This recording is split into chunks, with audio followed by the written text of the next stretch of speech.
and welcome to the ADHD Friendly Podcast.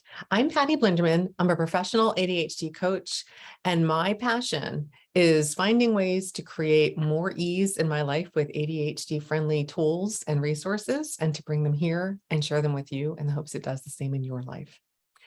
Today, I'm going to share a celebration to kick it off, and then I'm going to go into an ADHD-friendly tip that I'm calling Sensory Days, and I'm going to talk about what that's about.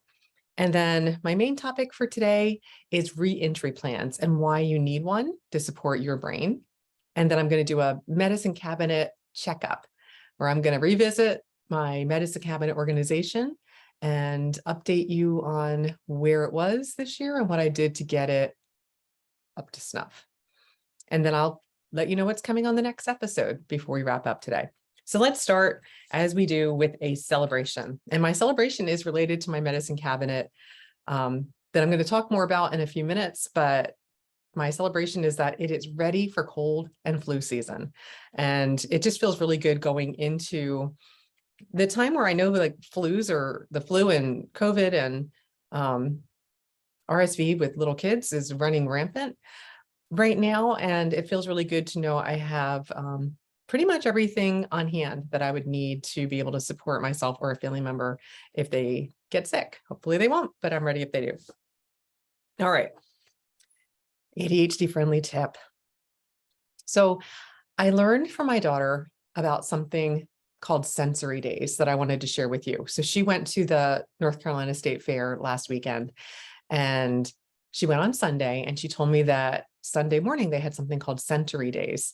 And I was like, what does that mean? I thought maybe, it was like a 5 senses activity or something. And she said, no, they actually don't have any loud music on for the rides, actually no music. And there weren't any flashing lights, and the lights weren't, like really bright and kind of fatiguing.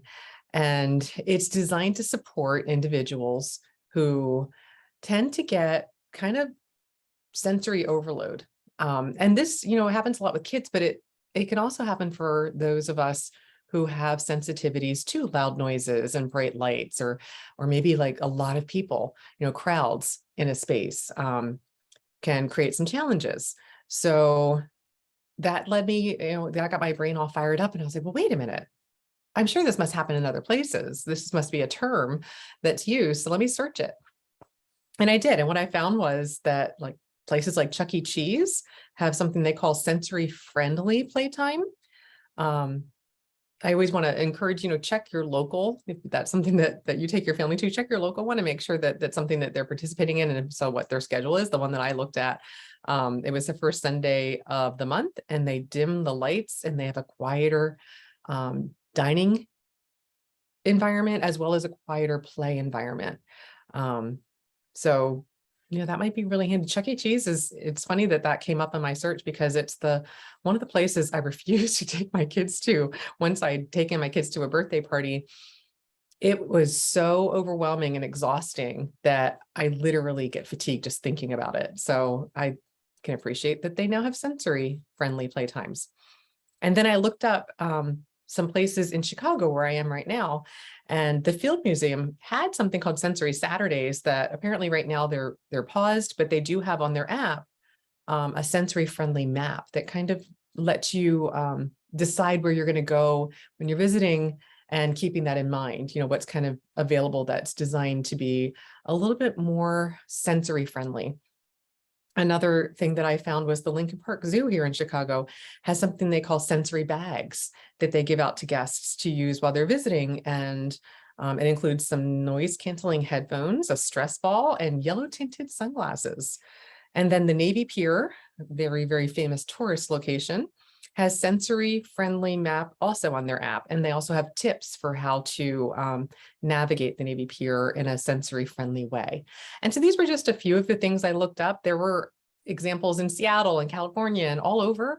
So if having a more sensory friendly visit or outing with you or a member of your family would create a little bit more ease in your life, I wanted to share that ADHD friendly tip, because I know a lot of us with ADHD can have be really sensitive to different sensory experiences, and keeping that in mind and intentionally planning visits or outings around that to be able to manage it with more ease is something that always brings a bit more ADHD friendly into my life.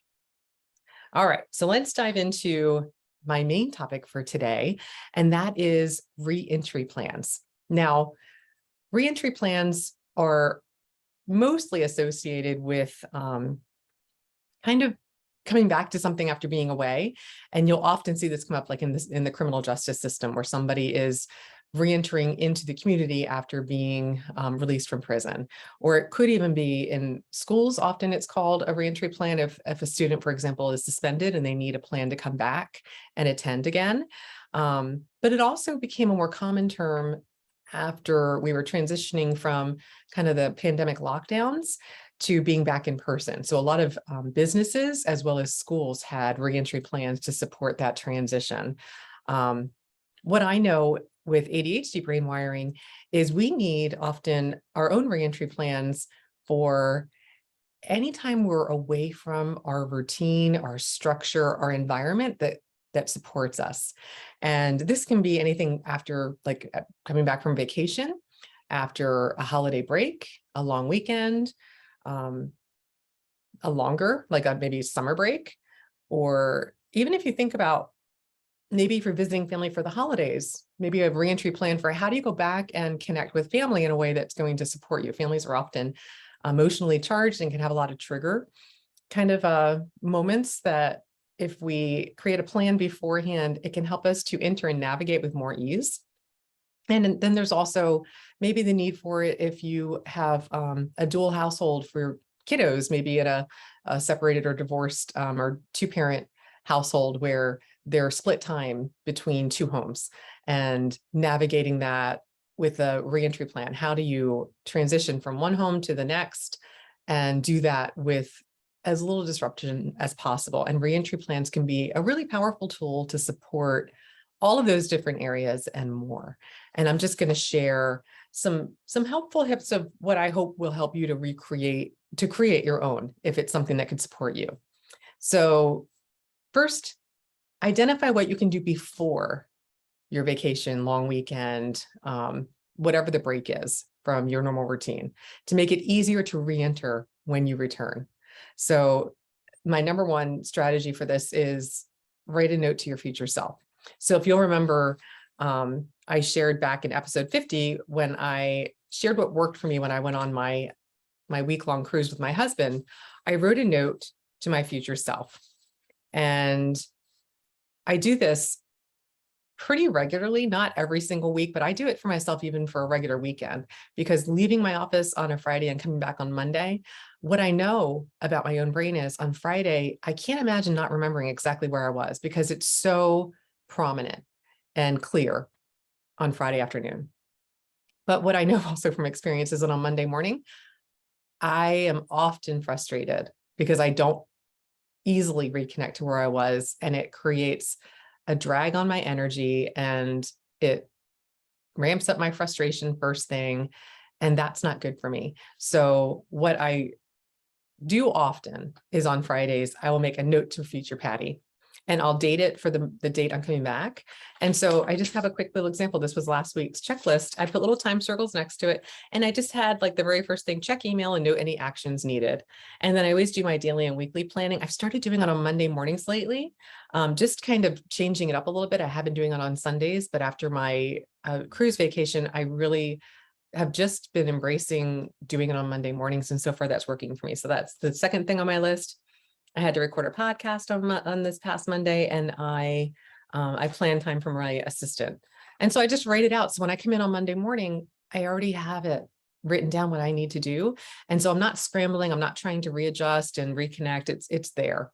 And it takes me not even 5 minutes to do it at the end of the day on a Friday. And my future self is always really grateful that I took a couple of minutes to do that before I left the office on Friday. And then other things that I do is I make a list of things that I can do before I leave. So this is really more about when I'm going on vacation.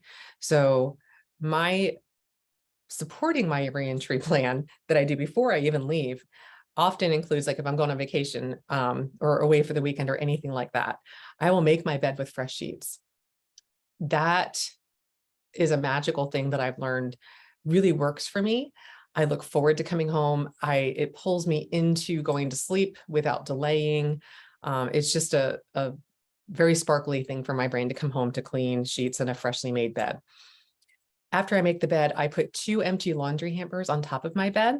And that's to prompt me to empty my suitcase as soon as I come back with more ease. So they're there, they're almost like that little like flashing cursor on an empty Word doc.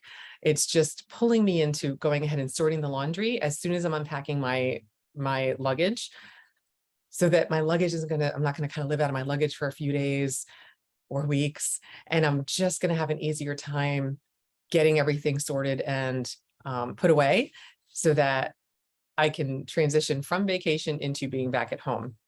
And the other thing sometimes I'll do, depending on what's going on, is I'll make a plan for meals before I even leave. So I'll think about when I come back, will I have time to grocery shop? And then I'll make a plan, just even if it's blocking the time. Or I'll check and see, okay, maybe I want to order some meals so that I don't have to think about it. Meal planning is always something that takes energy and effort for me. So if I already have a plan before I even leave, it makes it so much nicer to come home to have that already done. And then the next thing that I love to do when I think about a reentry plan is to make an action list. So maybe when I come back, I remember the first thing I want to do is unpack. And when I unpack, I'm sorting the dirty clothes and putting away the clean clothes. So I've got everything going. And then I put the luggage away. Love having everything cleaned up and put away. And because my bed's made, it just kind of facilitates that whole process. It pulls me into it and it makes it easier for me to get started. And then I try to throw one load of wash in because it's in the basket. I'm carrying them off the bed anyway. So I just take one and I throw it into the washing machine to get it started. I don't expect myself to do all the laundry. I just try to get started. And then the last tip I have for this is how to prioritize your habits so you're reconnecting to them. So the 3 I'm going to highlight here are the foundational 3, which I call sleep, exercise, and diet. So maybe with sleep, you're going to reset your alarm. I know, like for me, when I went on the cruise, I had to turn off the alarms because we were in different time zones and the alarm would have been going off at the wrong complete time. And I don't really need an alarm on vacation. So making sure it's set up again is on my list. And then maybe also like if you're coming back after a summer break with your family and you're all like odd different schedules and the kids are going to need to start going to bed earlier because they're going to have to get up for school and they haven't had to do that for a while. Maybe it's looking at bumping bedtime back a week or so before school starts. So you're just doing it gradually instead of trying to do it all at once the night before school. And then if I'm trying to reconnect to my exercise habit, maybe I'm setting up my gym clothes. The lawn guys just showed up to mow the lawn. So we'll see if I'm going to be able to use this or not. Hey, it's life. So setting up my gym clothes the night before can be really helpful. And then when I think about getting back into healthier eating, because a lot of times on vacation, I'm eating a lot of things that I wouldn't ordinarily eat. Then it's looking at, the prepared meals if I ordered ahead, or if my kids are going back to school, something I always had on my list was picking out sparkly breakfast foods, something that would entice them to wake up because they're not things that we would always have on hand, so that it's making the morning a little bit more sparkly for them and they're not kind of dragging their feet. So some reentry prompts to consider for your own plan. These are just some questions maybe to have on a list for you to consider when you're creating your own. So one is, once home, I plan to. If you have that on a sheet of paper, it's literally just, okay, when I get home, what do I need to do? And so mine are like, number 1, unpack, sort the laundry, just reminding me these are the things I do. Another prompt could be, I will do these things to reconnect to my morning routine, and then write them down. Like for me, like lay out my workout clothes the night before might be like the first thing or maybe the only thing on my list. A third prompt could be, to ease back into my work schedule, I will ... And so for me, it's capturing where I am in a note to my future self. I might plan a 5-minute check-in with my calendar the day before. So whether it's Sunday or the day before I'm going back to work, so I'm not arriving first thing, my first day back at work, with that kind of feeling of anxiety and stress of, I don't know what's coming up. I don't know what's going to be happening. Just a quick little reminder to check it 5 minutes or so the day before or the night before can just help me to wake up the next morning and feel a calmer sense instead of feeling rushed and a little bit pressured. And then number 3 might be read my future self note that I wrote, because I know it's there, because that's my prompt before I leave on vacation. Another reentry plan prompt could be before leaving for vacation or for the weekend, etc. I will, and these are just some of my examples, block time on the calendar to catch up on emails and messages. That's one of my favorite things I do to support my future self. I'll block like 2 hours in the morning when I come back from a vacation, that first day I'm back in my office, to make sure there's not going to be something scheduled that's going to throw me right into it. I know it takes my mind a little bit of time to reacclimate, and having time to block and kind of get caught up really sets me up in a very ADHD friendly way. Maybe ordering meal delivery, making the beds with the clean sheets. Those are, some of the things on my before leaving for vacation list. What would you have on yours? And then the last prompt could be before visiting with family for the holidays, I will. Maybe a couple of things could be, maybe you're going to identify a plan for when you're sensory overloaded, and it might be go for a walk or, take a restroom break. Or maybe you're looking at what are the triggers that typically trip you up, and identifying supportive strategies to manage it with more ease. If we think about them in advance, we can often navigate in the moment a lot more easily and not get triggered as much. So this prompted me to make my own reentry plan prompts that you can see I've already done my my ARC notebook.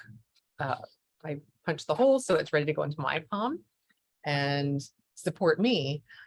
A lot of these things are kind of on rote, but I realized I could use a little bit more structure than my loose kind of on different pieces of paper in different places. So I formalized it a bit more and added it to my palm. So now I have it to support myself going forward, mainly for vacations. That was the list that I felt like I could really use a little bit more structure to make sure something doesn't fall off. So that's all I wanted to share on the concept of just, considering having a reentry plan to support you with a little bit more ease when you're away from your habits or your structure and routine for any length of time. All right, now it's time for a medicine cabinet checkup. So again, in episode 4, way back at the very beginning of when I was doing my podcast, I detailed my approach to organizing my medicine cabinet, which was a mess. So I invite you to go check out that episode if you want to see the before and afters and kind of the whole process that went into reorganizing it so that it was more ADHD friendly for me. And it has now been a year since I did that. And there were so many moments throughout this past year that I was so grateful that I had the medication, that I had plenty of Band-Aids and Neosporin for various things. My husband had an injury, a woodworking injury, and needed stitches. And I had all of these supplies, just to manage until I can get him to the hospital for stitches. And then afterwards, I already had gauze. I already had like all of these things that I stocked up on when I identified that I needed certain things when I did that whole organization a year ago. So there were many times over the past year that it paid dividends. I remember feeling like I was a good mom when my kids were sick and I had medication and it wasn't expired. Because what I learned when I did the organization was there were so many things that had expired and I had no idea because I had no system for going in and looking at it.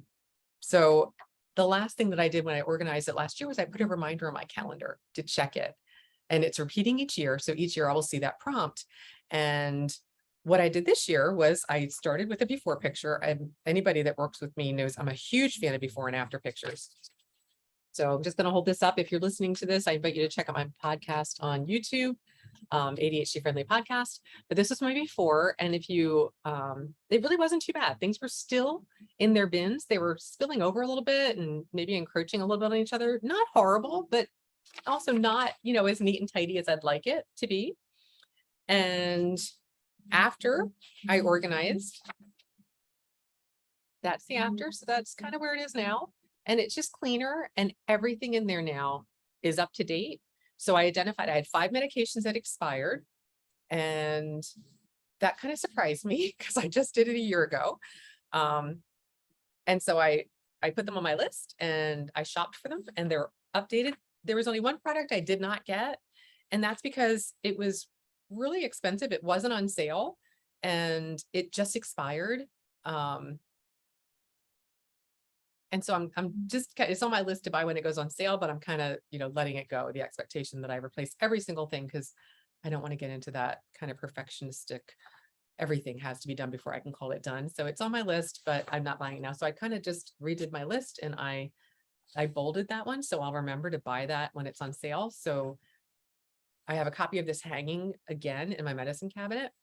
And then the extra step I did this year was, you guys know, I love a checklist. I made an updated process list so that I remember exactly what I did when I reorganized it this year. And I even made myself a future note that I'm thinking about getting some clear bins that use the space a little bit better.